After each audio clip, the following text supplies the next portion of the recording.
और जो सबसे खतरनाक एक और बड़ी अहम खबर है वो ये है कि भारत की तरफ से अमेरिकी अखबार द न्यूयॉर्क टाइम्स को भारत की नसीहत, पाकिस्तान का कश्मीर नहीं सिर्फ पाकिस्तानी कब्जा, ये भारत की तरफ से एनवाईटी को नसीहत दी गई है। क्योंकि जनरल डायर के एलिमेंट्स ने, फील्ड मार्शल कहना तो जाती है, जनरल डायर के एलिमेंट्स ने ये किया हुआ है। लाशें जो हैं वो उठाई जा रही हैं। कि इंडिया की Kashmir is more integrated into the Indian system. अब तो वो कॉन्स्टिट्यूशनली भी इंटीग्रेटेड हो गया। सीधी सीधी फायरिंग चल रही है, लोग जमीन पे बैठे हैं, कोई लेटा हुआ है। जनरल डायर की जो पैदावार है वो आज पाकिस्तान के पास। जब जब पाकिस्तान पीओजेके के अंदर कुछ जाति करेगा तो वो जाति तो मेरे कंट्री और मेरे कंट्री वासियों के ऊपर है, और उसके लिए अगर एमईएस से सवाल पूछा जाएगा तो जायज बात है कि उसे कंडेम किया जाएगा। कश्मीर में सूरत हाल बदस्तूर कशीदा है, लाशें गिरने का सिलसिला भी जारी है और लाशें के साथ जनाजे भी उठ रहे हैं। तो मुझे ऐसा लगता है कि आपने इसको हॉस्टेज लिया हुआ है। It is like you are उसको लिया और फ्रीज कर दिया उसको एज ए क्योंकि आपका कश्मीर जो आपके पास नहीं है, उस कश्मीर के लिए आपके पास जो कश्मीर है आप उसको बुरी तरह ट्रीट कर रहे हैं। इसके हवाले से गुज़श्ता 48 घंटों में जो नारे लगे मैं आपको सुनवाता हूँ। कल्चरली, इकोनॉमिकली बहुत ज्यादा इंटीग्रेटेड है कश्मीर इंडियन साइड। जय हिंद दोस्तों, very warm welcome to Hindustan special channel. America स्थित भारतीय दूतावास ने अमेरिकी अखबार द न्यूयॉर्क टाइम्स की पाकिस्तान के कब्जे वाले कश्मीर में हिंसा पर की गई रिपोर्ट की कड़ी आलोचना की है। रिपोर्ट में इलाके को पाकिस्तानी कश्मीर कहे जाने पर भारतीय दूतावास ने कड़ी आपत्ति जताई है और इसे गुमराह करने वाला और गलत बताया। न्यूयॉर्क टाइम्स ने अपनी रिपोर्ट में पीओके में कथित विधानसभा चुनाव के दौरान हिंसक झड़पों का जिक्र किया था। अमेरिका स्थित भारतीय दूतावास ने हेडलाइन के शब्दों पर आपत्ति जताते हुए एक्स पर एक पोस्ट में कहा, न्यूयॉर्क टाइम्स की हेडलाइंस गुमराह करने वाली और गलत है।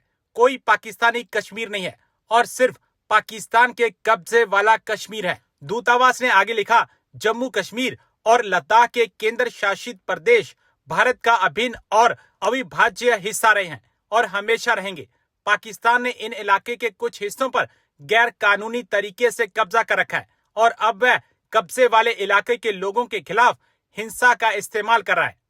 तो जब मैंने पाकिस्तान का जो अंदरूनी हाल है देखा विद रिगार्ड्स टू कश्मीर, तो मुझे बड़ी ताज्जुब हुई। तो मैंने कहा, मैं समझा था कि क्योंकि आप लोग बड़े मुस्लिम कहते हो कि कश्मीरी भी मुसलमान हैं, हम जैसे हैं, सो आई थॉट कि पाकिस्तान में जो कश्मीर है that would have been much more integrated into Pakistan than Indian Kashmir is integrated into India, ये मैं समझता था। लेकिन जब मैं करीब से देखा, थोड़ा लेंस लगा के देखा, तो then it became very clear to me कि बात उल्टी है कि इंडिया की Kashmir is more integrated into the Indian system. और ये मतलब मैं 370 के निकालने से पहले की बात कर रहा हूँ। अब तो वो कॉन्स्टिट्यूशनली भी इंटीग्रेटेड हो गया है।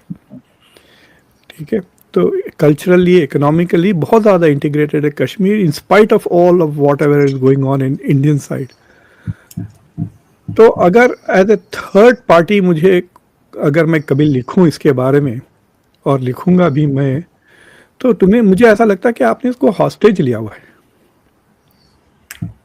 It is like you are उसको लिया और फ्रीज कर दिया उसको एज ए क्योंकि आपका कश्मीर जो आपके पास नहीं है, उस कश्मीर के लिए आपके पास जो कश्मीर है आप उसको बुरी तरह ट्रीट कर रहे हैं। तो जो आपके ये जो मसला चल रहा है जैक के साथ, जो वो जॉइंट अवामी एक्शन कमेटी जो है, तो उनका डिस्प्यूट, उनके कई शिकायतें। मेरा जो मेंबर ऑफ पार्लियामेंट होता था बरतानिया की पार्लियामेंट में, वो इलेक्शन वहाँ लोकली लड़ता था।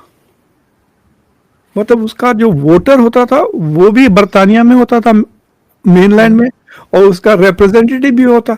वो कभी यूएस आता ही नहीं था, वर्जीनिया कभी आता ही नहीं था, Maryland, but he was representing Maryland. It was a very strange thing. उसको क्या मालूम यहाँ पे क्या मसले है, राइट? तो आपके ये जो 12 लोग हैं वो वैसे ही हैं। ना तो वो कश्मीर से आते हैं ना कश्मीर में रहते हैं, वो लाहौर में होते हैं, कराची में होते हैं, दूसरे जगहों पे होते हैं, और उनका वोटर बेस ही बाहर है, which is the strange thing, right? तो somebody in Karachi is voting for a representative who is in the parliament कहिए या असेंबली कहिए, ये तो बड़ी अजीब सी बात है।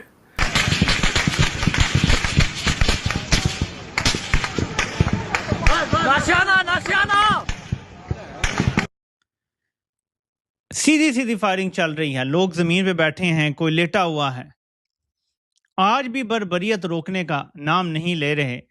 इस मुल्क को बर्बाद करने की कोशिश करने वाले जो शख्स बर्बाद कर रहा है, इसके हवाले से गुज़श्ता 48 घंटों में जो नारे लगे मैं आपको सुनवाता हूं। मुर्दाबाद मुर्दाबाद मुर्दाबाद, किसका डर और किसका खौफ है? मुर्दाबाद मुर्दाबाद। आसिम मुनीर मुर्दाबाद के नारे लगते रहे हैं और ये गुज़श्ता 48 घंटों की बात समझ आ रही है। लेकिन अगर ये 1 महीना पहले भी लगे हैं, ये 1 साल पहले भी लगे होते, हमें कहानी सुनाई गई थी कि अयूब खान बड़ा शर्म वाला था, उसको किसी बच्चे ने कह दिया अयूब कुत्ता, तो वो फौरन ही तैयार हो गया कि मैं अब सदर बनने के काबिल नहीं हूं और उसने रिजाइन कर दिया। यहाँ पे मुर्दाबाद के नारे लग रहे हैं। ये पाकिस्तान की तारीख में पहली बार है कि आज़ाद कश्मीर में किसी सिटिंग आर्मी चीफ के खिलाफ ऐसे नारे लग रहे हों, ये फर्स्ट टाइम हुआ है। बाकी रिमेनिंग पाकिस्तान में तो पिछलों के साथ भी कुछ हुआ होगा, बाजवा के साथ भी ज़ाहिर है कि ये हुआ है, लेकिन आज़ाद कश्मीर में ये नारे लगना, इसके बाद आपने ज़रा ये देखना है। कश्मीरी हूँ मैं, रावलाकोट की हूँ मैं, मेरे खानदान के 20 जनाजे हो गए, वहाँ हमारे साथ कोई इंसाफ नहीं हो रहा, हमारी लाशें तक नहीं दे रहे। दोबारा सुने, ये खातून कह रही है मैं रावलाकोट की हूँ, हमारे खानदान के 20 जनाजे हो गए हैं। ये दोबारा जरा सुने। कश्मीरी हूँ मैं, रावलाकोट की हूँ मैं, मेरे खानदान के 20 जनाजे हो गए, वहाँ हमारे साथ कोई इंसाफ नहीं हो रहा, हमारी लाशें तक नहीं दे रहे, हमारे सारे बच्चों को शहीद कर दिया। हमें दहशतगर्द कहते हैं, हम दहशतगर्द हैं, यहाँ पे दहशतगर्द ले जाए। कौन कहता है कश्मीरी दहशतगर्द है? हमारे भाई दहशतगर्द है, हमारे बच्चे दहशतगर्द है, हमारी बच्चियां दहशतगर्द है, हमारी माँ दहशतगर्द है। कौन दहशतगर्द है? ये लोग दहशतगर्द है जो हमें दहशतगर्द कहते हैं।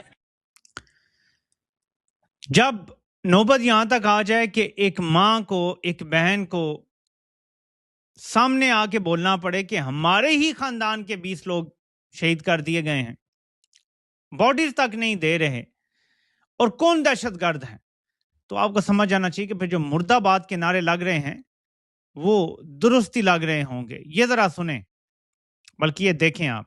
सारियां खवातीन ना मुखातब दियां, तुसा सारे